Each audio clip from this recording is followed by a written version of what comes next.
Hi, I'm Mary May. This YouTube video is part of my online school of traditional wood carving.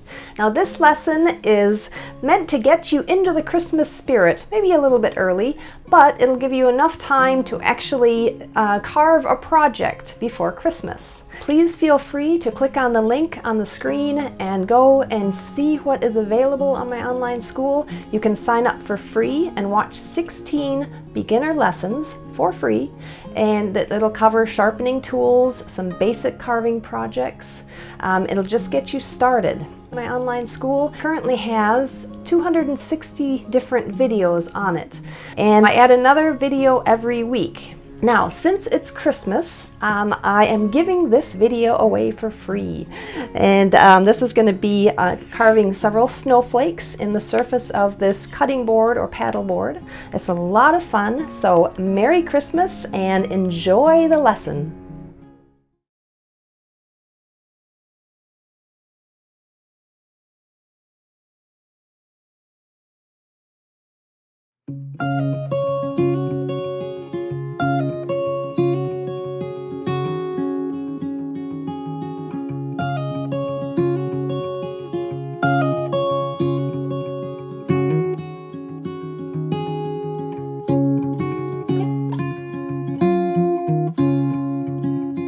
Hi.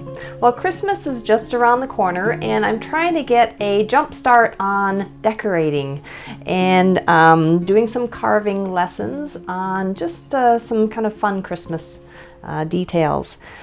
So the other day I was in Michael's, the craft store. If you go into the woodworking section, it's actually a very small area, and they've got a lot of like pre-made things like bird feeders and bird houses, and they've got some frames, and a lot of it ends up being kind of in pine, which is not the best wood to carve in, but we're gonna go for it. And this is a sort of a cutting board, and they have them for people who want to do painting on them or chip carving or something like that, but that's basically what I'm going to be doing on this. So I had a lot of fun and I got all inspired. I thought, ooh, I can do this and I can do that, and anyway I thought, well, what a perfect basically a base of wood that's easily accessible. You could just go to the store and buy it and then carve into it, because sometimes that ends up being one of the most difficult things, is finding wood, finding an actual project. This is, you know, it's already cutting board shape, and then just put some design into it. So anyway, it's already there, and it's reasonably inexpensive for what it is. Now I also picked up some of these little smaller plaques.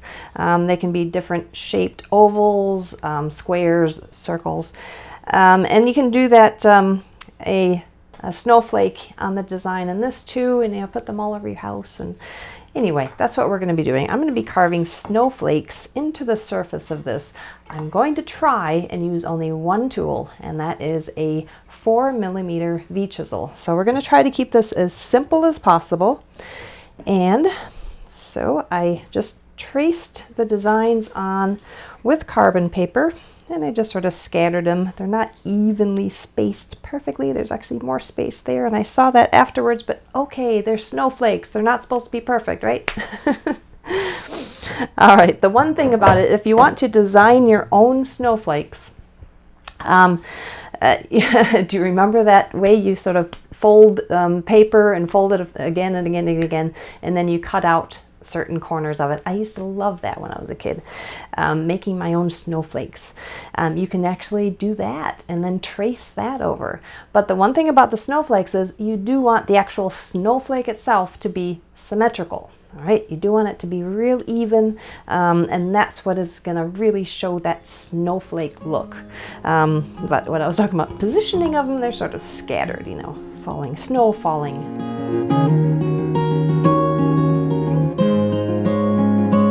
Okay, so let's just work on this one first, and just going to focus on the one, and as I said, only one tool through the whole project. I'm going to try it. I may have to do a little bit of cleaning up with another one, but I'm going to try a V-chisel the whole process. Okay, now another thing with pine, this is pine, and another thing is you really need to make sure that the tool that you use is very, very sharp, because it will just sort of shred the wood. And so that ends up being one of the more difficult things with this, is with any kind of soft wood, poplar, pine, even basswood, you need to make sure that that tool is very, very sharp. Otherwise, you won't be able to get clean cuts. And especially if you're going across the grain like that, it'll just sort of lift the grain, and it's not going to be a pretty result. All right, so what I'm going to start doing here, I'm going to start at this line. I'm going to start at the end, go a little bit deeper, and then let it sort of fade off and end at a sharp point. So you're going to have this look of where it's pointed at the tip, and then it gets a little wider, and then gets pointed at the other tip. So it gives a little variety. It's not just straight lines. Okay, let's just see how this is going to go. Start there, fade in, and then go a little bit deeper.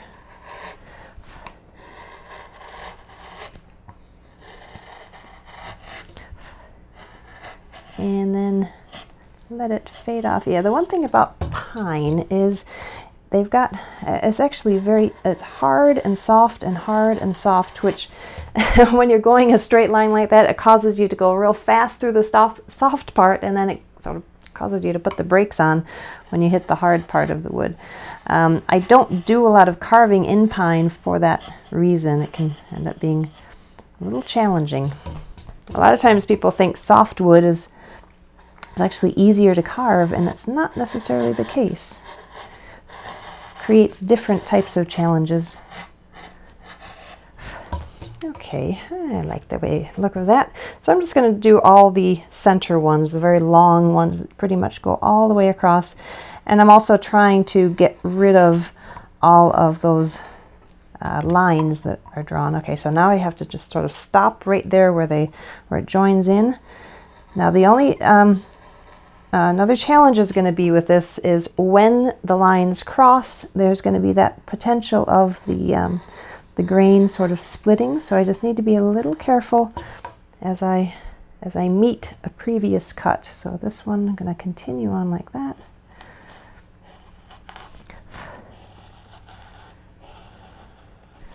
And let it just fade off to a point.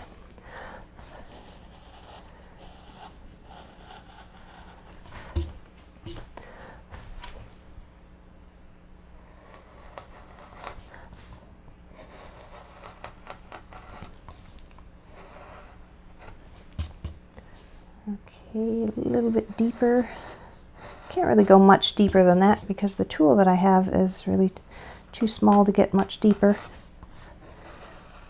You could use a larger V-chisel, but then it's going to end up actually getting a little bit more awkward using a larger one.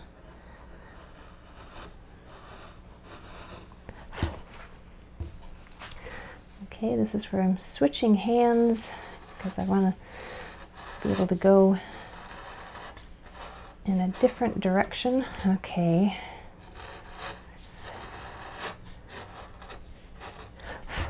Yeah, that area where they all sort of join together might have to be cleaned up.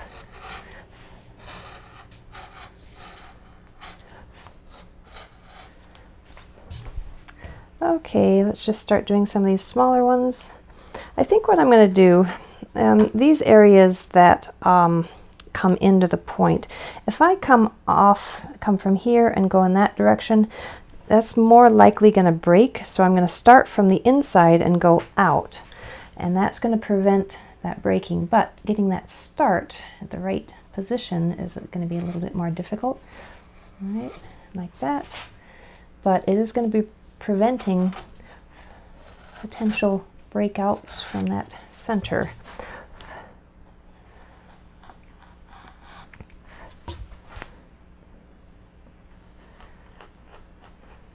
Okay, so in order to let it sort of fade off to a point, I go deep, and then as I come to the end, the process is actually taking and lowering down the tool. So the process is actually coming like that, and then as it comes to the end, I'm lowering down the handle of the tool so that it ends up fading and not going too deep, and that allows me to sort of come to a nice sharp point. So it's just a very, very subtle lowering of the tool and letting it rise up. Okay, I think that's working well. Now the only thing is this one. Well, let me do these. Start from the edge there and then fade out. Again, if I come from here and go into there, as I reach that edge there, it's probably going to do a little bit of chipping of that wood.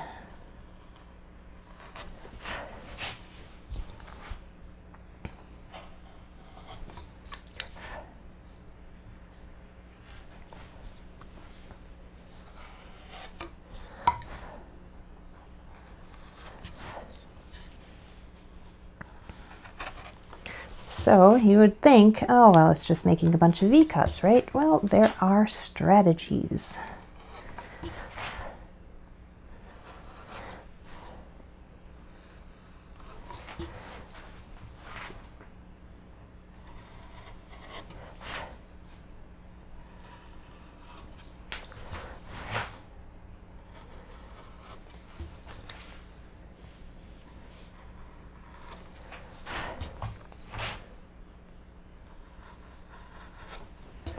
Okay, now I'm just a little concerned with this one. As that reaches the end there, they're going to cross, and there might be a little area where as I take two and cross right there that it might break out. Let me just try again, starting from the previous cut,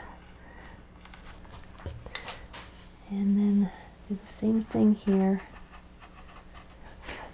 Just have to be a little bit more gentle there. Yeah, that worked okay.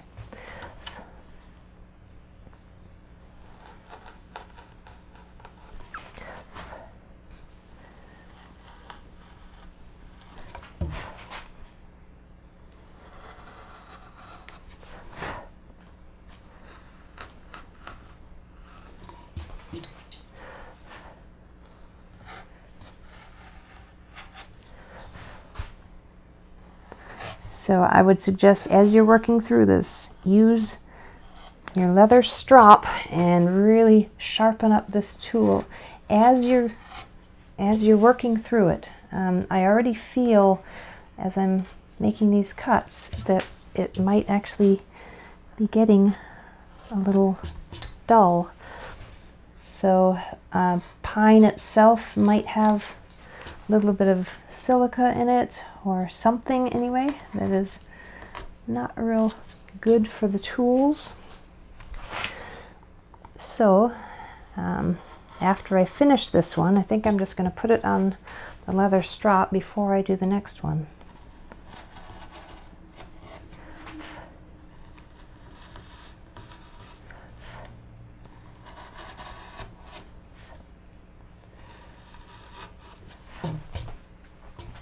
Okay, yeah, I think I like that. And there's just a few little areas. Okay, so that's just what you really want to be careful of. The areas that were probably the most fragile were when these two came and just crossed right over each other. But I am going to go on to the next one. Okay, so again, now just thinking through this, where these are going to be joining together. These starting deep and then going to a point. I'll just do one little area and we'll see. Let's do this area first. And stop right there. Actually, I didn't really do much variation with that, because this then can come deep and then pointed, deep, pointed, and these two also sort of deeper there and then shallower as it comes to the tip. So let's just see how that works.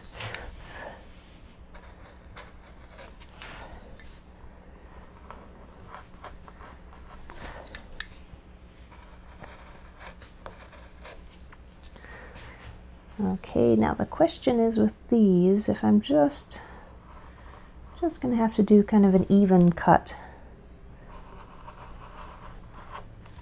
Yeah, don't think I'm going to be able to do much variation in depth on that.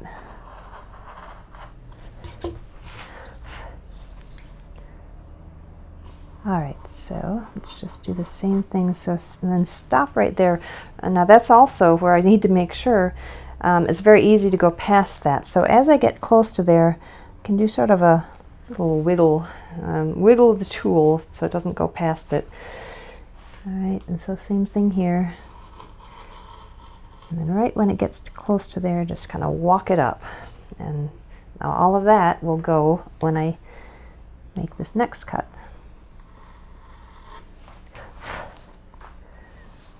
Or it should. And come back and do a little cleanup there.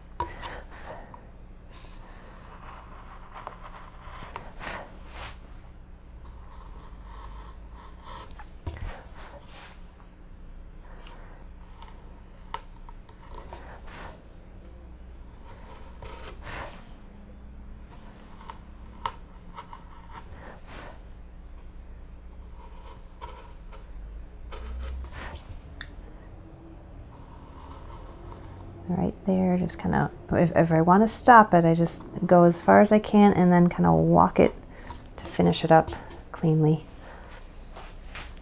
All right, I think I'm going to do this kind of inner star first.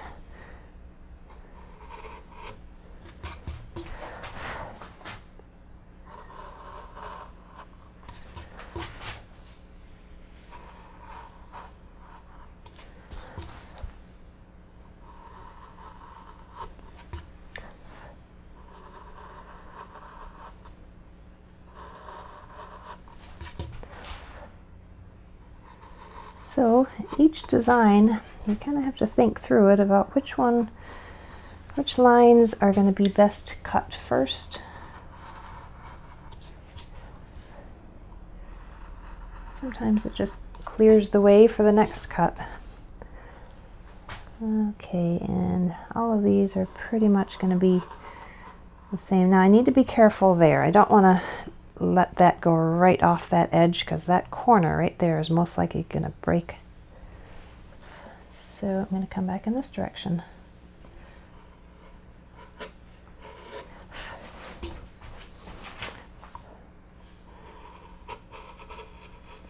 And then kind of wiggle it, stop it right there.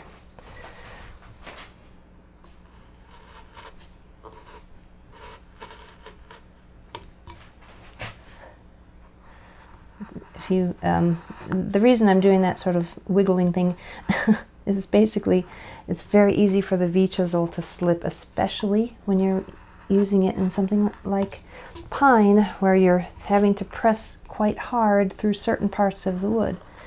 And it's very easy for it to slip. But again, also you need to really make sure that your hand is hitting the wood and touching the wood so that it's controlling how far it's going. That's another way to do that.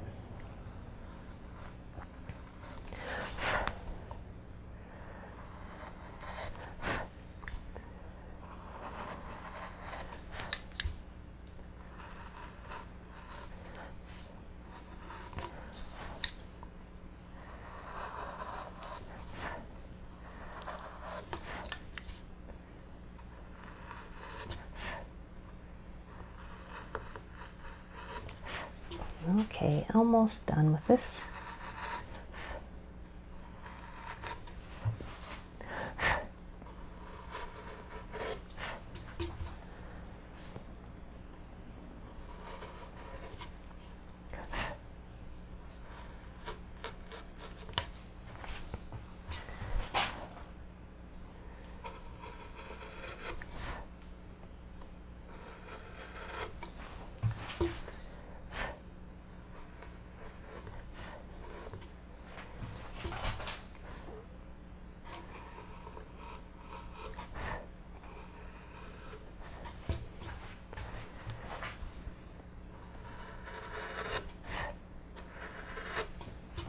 Okay, I think that's looking pretty good. Now on to the final one. All right, so looking through this, we've got one large cut that goes from there all the way, so I'll keep that pretty much even depth all the way. And then this is going to be similar to what we've done here, where it just starts there and sort of splays out to a point. And there's a smaller one there, right, which they don't meet.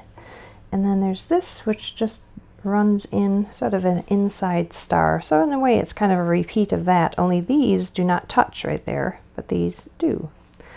So I don't think there's anything too odd here. You know what, before I do this, I'm going to take my leather strop and just touch up my V-chisel.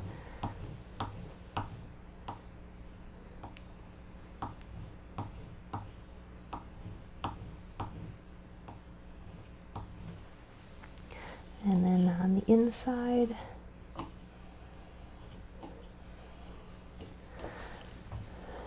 okay, and that should make a difference. It's surprising what that does. Okay, so I'm going to start here, go right down,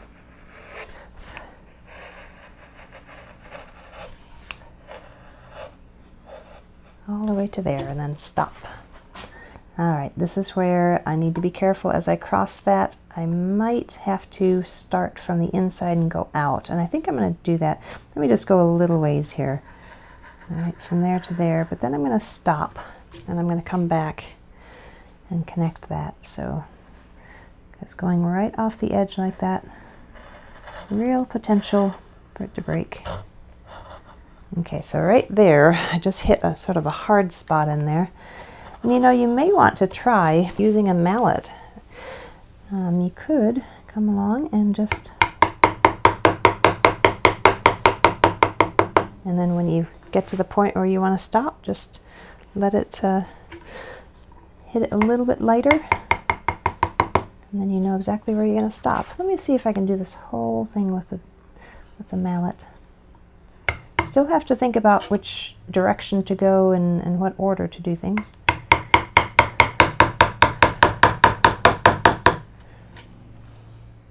Just going to complete that one now. Okay, my problem is my left-handed mallet just doesn't cooperate with me. So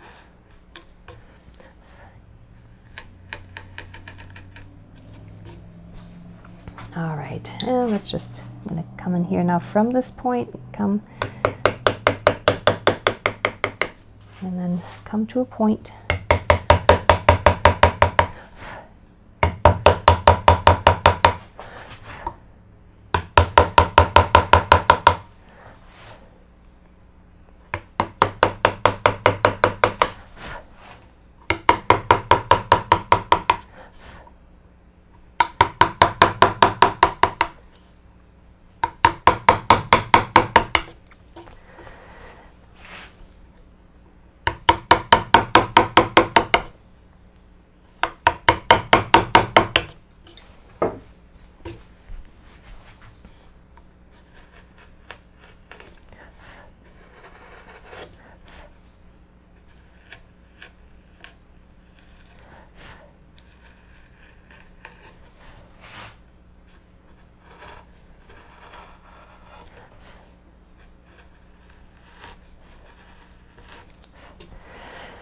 Okay, and then these little sort of arms, deep and then shallow, deep and then shallow.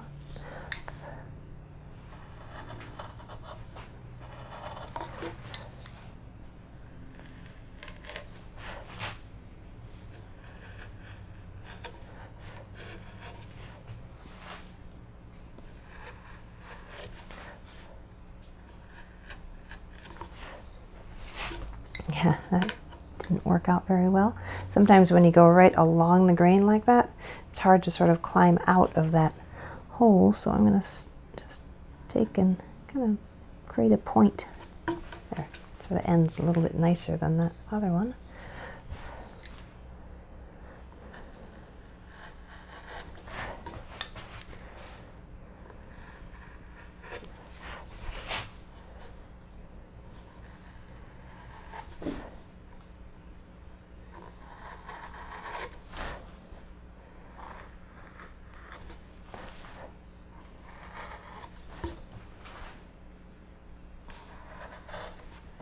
Oops, see, that ended too abruptly. Let it fade off.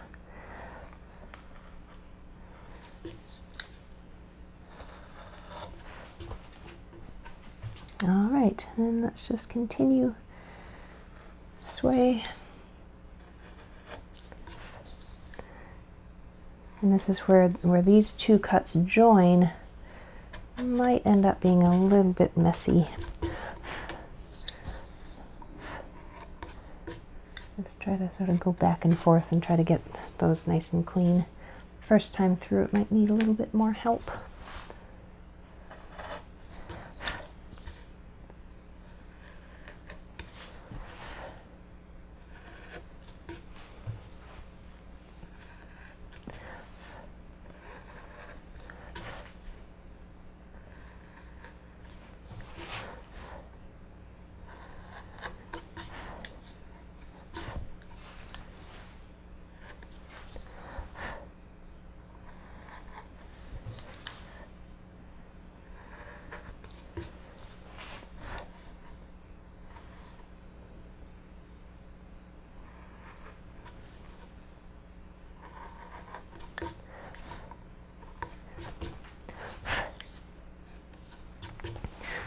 Okay, now we have 3 snowflakes on this board, and you can see there it doesn't really show up that great. So we've got some options on how to finish this.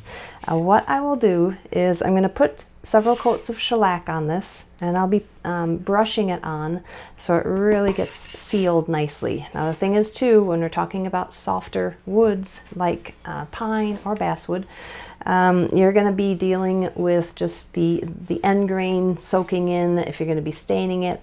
So you want to seal it first. So I'm going to be putting 2 coats of thinned down shellac and to really seal this up. But I want to make sure that it doesn't actually fill in the carved areas, because I'm going to try doing something. I haven't decided yet. I am going to either stain it, and then it'll really show up in kind of an antique look where the darker stain will sort of settle into the snowflakes, and then it'll show up a little darker than the rest of it. Or I could also paint it. Maybe paint it red and green because it's Christmas. I know snowflakes aren't red or green, but we're getting festive and we can be creative. So I think I might actually do that. I've got some paints, and I'm going to do a little bit of experimenting to see how this is going to work. But what it is just several coats of shellac to seal it on all sides, and then we'll either take stain, brush it into it, or wipe it into it, let it settle, and then just wipe it off, but don't wipe it off so tight and so that it takes all the stain away. Let it settle into the deep areas. All right, so anyway, those are some of the options. I'll be back when I figure out what direction I'm going with this. Okay, here's what we have after putting a finish on it. Now I put 2 coats of shellac. I thinned it down with 2 parts denatured alcohol and 1 part shellac. It's just a can of shellac, nothing fancy. And I wanted it to be thinned out so it wouldn't really settle into the carved areas. Thinned out to a really watery consistency. And then I sanded very lightly between the coats. So we have a nice smooth finish. Now, one thing to keep in mind, I mentioned this is a cutting board. You do not want to necessarily use shellac on the cutting surface. There's all types of oils out there, butcher block oil. You can check online on what finish you put on a cutting board. All right, if you put shellac, it's definitely going to end up being cut up, damaged. As soon as you put a knife to it, it'll end up damaging the finish. So keep that in mind. This is purely decorative. Now what you could do is actually put on the other side. Use this as the decorative side, use the other side as the cutting side, and then put a different finish on that. So keep that in mind. But I put shellac on this simply for decoration. and to seal it up nicely. And so then I put a dark stain on the surface of it, wiped it off, and it settled nicely into there. That really shows up nice. Now you could also end up taking and painting into this. If you want to take a little tiny paintbrush and paint into each one of these, give it a little bit more color. You can probably maybe do an edge around it of, you know, keep it Christmassy, a red edge or something like that. You could do a lot with it, but just at this point, that's where Martha Stewart comes in. She can show you where to go from there. But this is pretty much how to just create a nice texture, just enough to just show that hint of that of the snowflake design. And I really am really pleased with the way that that turned out. So now you can put this design on whatever you want. You can put it on maybe a shelf or something like that. This can be something you can pull out just for Christmas decorations, or you can have it all year round. Now, I'm in Charleston, South Carolina, so I don't see snow very often, so it's kind of nice to actually do this. Now, I grew up in the Midwest, so I know snow, but I don't miss it that much. But anyway, have fun and happy carving, and Merry Christmas!